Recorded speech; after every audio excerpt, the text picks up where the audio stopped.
О, моя мать! Если бы твоя жизнь была в моих руках, я бы продлил ее. Но жизнь твоя во власти Господа моего. Так хватает ли тебе моей любви? Мать — это постоянная любовь, которая не претерпевает изменения.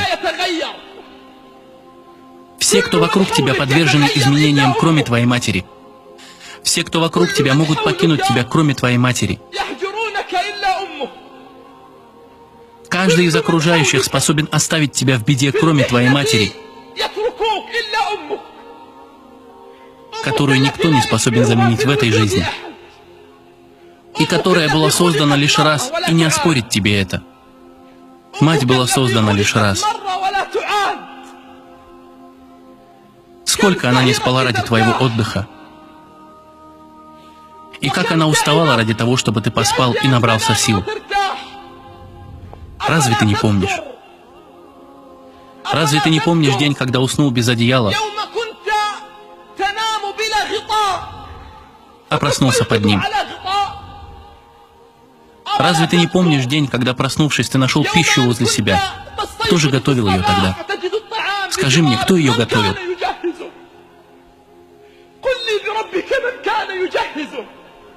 Помнишь, когда ты был совсем еще ребенком, учащимся в школе, она будила тебя по утрам. Она бодрствовала уже с самой утренней молитвы, чтобы ты мог поспать и чтобы разбудить тебя вовремя.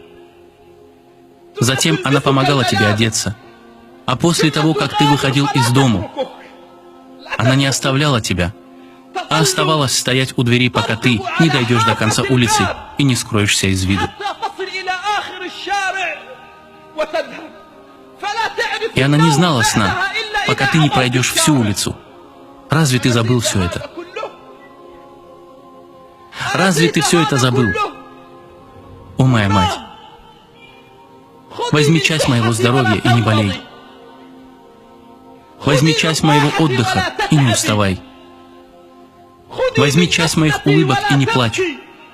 Возьми часть моих радостей и не печалься. Уважаемые слушатели, мать — это тот человек, о котором дал завет сам Господь небес и земли. Что же делают сегодня молодые люди со своими матерями? Как поступают зрелые мужчины сегодня со своими матерями? Более того, некоторые юноши видятся со своими матерями только на важных мероприятиях. Они с головой уходят в телевизор или свой телефон.